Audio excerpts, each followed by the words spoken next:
Rob. Rob. Rob.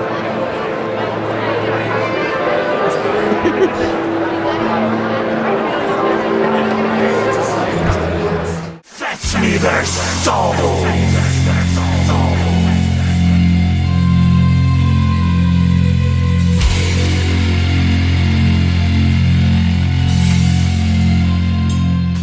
So what are we waiting for?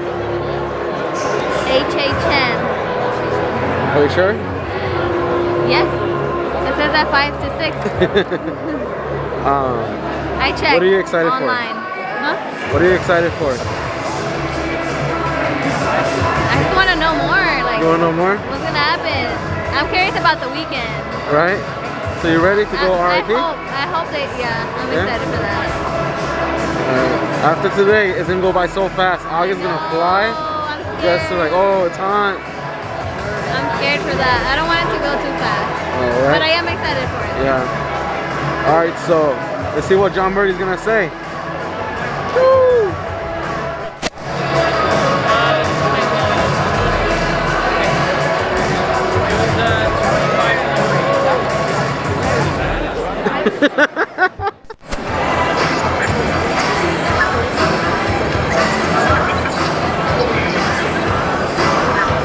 Look, the soccer, your mom's here.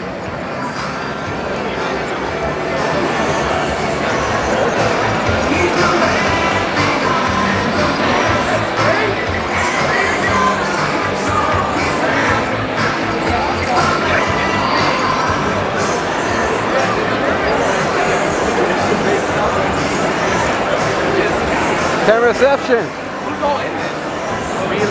Jesus Christ!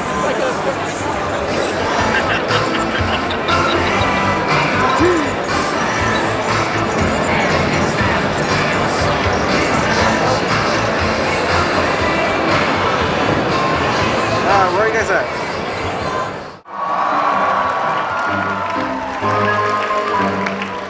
You know that old house at the end of the road? The one that nobody ever dares go. They all have good reason to shy and steer clear of that spooky abode and its dark atmosphere.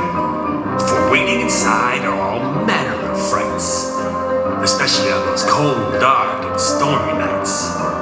It lays in ruin, run down and overgrown, but to all of us ghosts, it's our haunted sweet home. To event on fans in the weeks ahead. But first, we have a special guest ready to share more secrets about this year's event. All the way from his home in Ireland to sunny Long Beach, please welcome the creative director and executive producer of Halloween Horror Nights, John Murdy.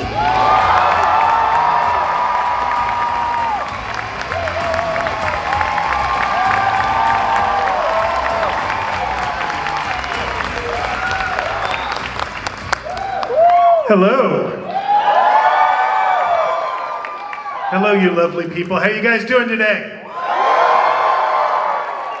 I'm John Murdy, creative director, executive producer of Halloween Horror Nights at Universal Studios Hollywood. And the first thing I want to say is thank you. Thank you, all you guys. Oh, now I can see you. Cool. There's a lot of you. You know, we had 2020. Everything. It hurt me more than it hurt you. I don't know, that might not be true. It hurt you guys really bad, didn't it? But then we were able to come back last year, and boy, did we come back. So thank you so much. Thank you, thank you, thank you. And I feel like I owe you something, right? Feel like I owe you something. You know this is my phrase. I didn't write this is Shakespeare, you know, in case you were wondering. It's from Macbeth. By the pricking of my thumb, something wicked this way comes. How about an announcement right out of the gate? Let's go. All right. How about an announcement for an original? I almost said maze, but I caught myself. House. Coming to Halloween Horror Nights 2022, Universal Studios Hollywood.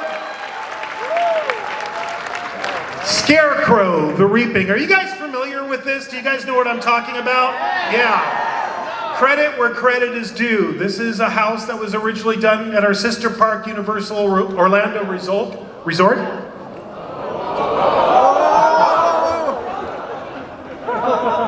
Clicker's possessed. And thank you very much. I'll see you guys later.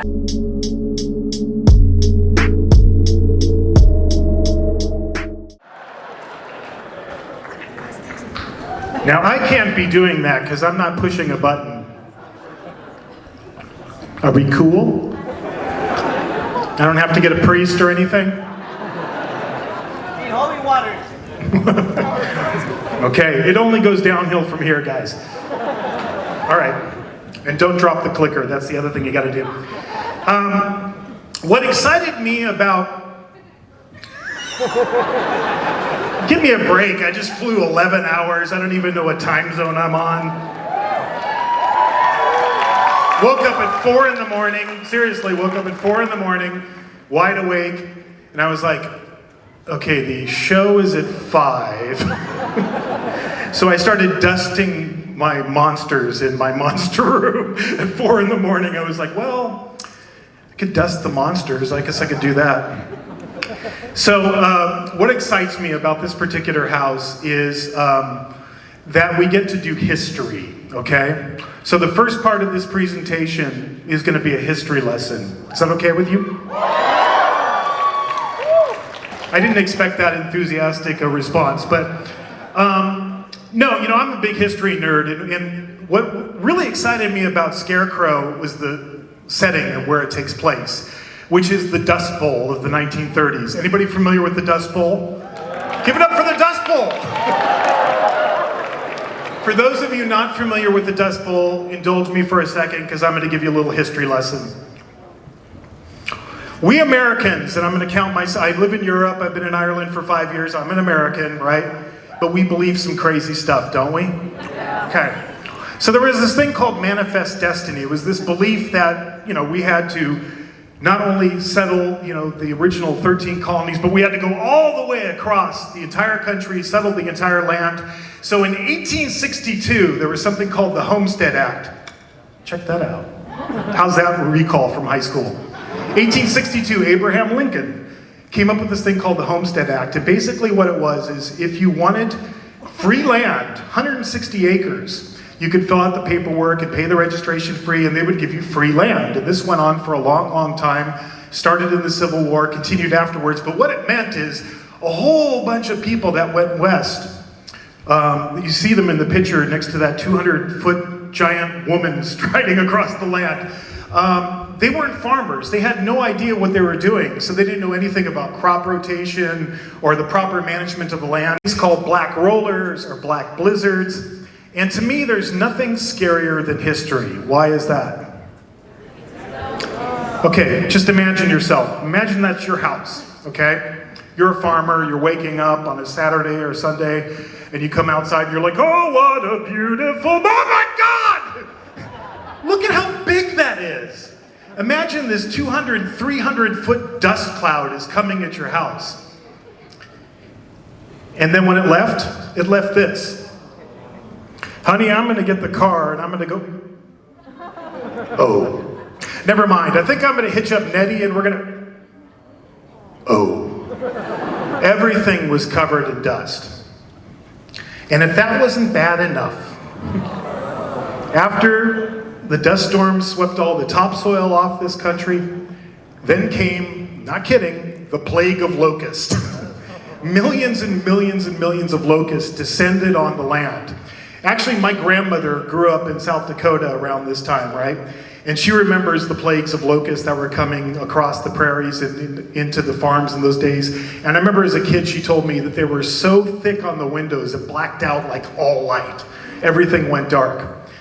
So when I say history is horror, this is what we're talking about. So what did people do? They left. It was the biggest mass migration in U.S. history up to that point. I think it was 3.5 million people just got up, abandoned their houses, and left. These are all famous photographs taken of abandoned farmhouses. And I like the idea of like nature trying to reclaim itself. So that's why since I brought Horror Nights back in 2006, he's been with us every year. If you went through the Bride of Frankenstein Lives last year, Lucas did all those gorgeous illustrations. So we have a whole bunch of different kinds of scarecrows. I'm just going to click them through them real quick. These are our baseline scarecrows. And then these are what we call dusty crows. So they're like covered in the topsoil that's blowing all everywhere. They're all chalky looking. And these are the skelecrows. And the sepia crows. So these are the ones that were human not so long ago, but the blood from their wounds is still seeping through their scarecrow wrappings. Beast crow and barn crow. And these are the humans that are being turned into scarecrows. These are our cocoon crows. And then when we got to the ending, we thought, well, who's behind this all? Like, what's causing all this? There has to be somebody leading these scarecrows. So we decided to invent a character that didn't exist in the previous version in Orlando. Somebody that would be behind all of this. We call him King Crow.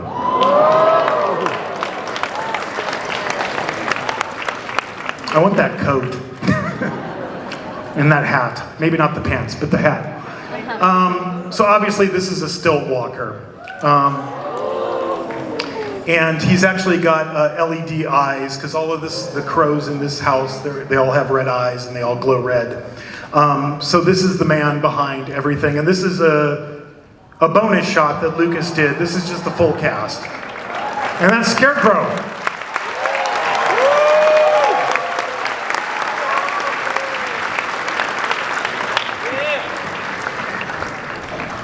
Water and electricity is never a good idea.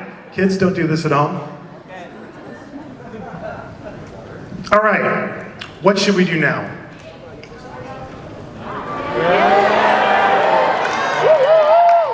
Do you want to hear a Hollywood ghost story? Do you want to hear an old Hollywood ghost story? Okay.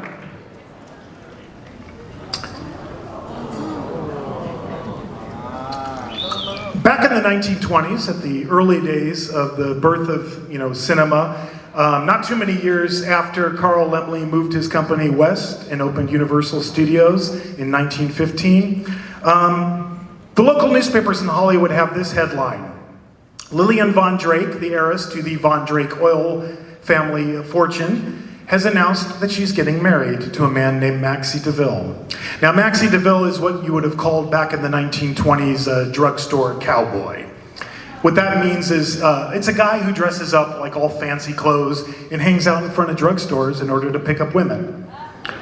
In this case, he met Lillian, he swept her off her feet, she falls head over heels in love with him, and they get married, much to the chagrin of her mother, Mildred Von Horn, who is the widow who has the entire oil fortune. Because no sooner do they get married, Maxie starts to work on a luxury hotel. It's up in the Hollywood Hills. It's just directly below the famous Hollywood Land real estate development sign. But he spends all of this money, millions of dollars, building this beautiful luxury hotel and starts hobnobbing with the rich and famous of Hollywood. And then, only a few months after that, tragedy strikes. A pair of sisters, Dottie and Dolly Klampendorf, are found dead on the premises. Dottie, the maid, is found swinging by her neck in the elevator. Dolly, the cook, is found with her head in the oven, an apparent double suicide. But then more stuff happens. Strange accidents that can't be explained, suicides, until the Hollywood press starts labeling Maxie's hotel a hotel of horrors. And then tragedy strikes again. Mildred Van Horn, the mother-in-law, is found dead in her bathtub, electrocuted when a radio accidentally falls into it. And then tragedy strikes again. Lillian DeVille, formerly Van Horn, dies in a freak fire in her bedroom. Now, during the fire, Maxie rushes to her side in an act of bravery, tries to put out the flames. He's badly burned, but he survives. And then the police start getting suspicious. They begin to suspect that Maxie DeVille is behind all of these murders. There is a long trial, and after several months, the jury returns a verdict of guilty, and Maxie gets sentenced to death. Now there's appeals, and that goes on for years and years and years, but finally, in San Quentin, as they're closing the gas chamber door and the gas fumes are coming up to his face, he laughs and cries out, "I'll be back."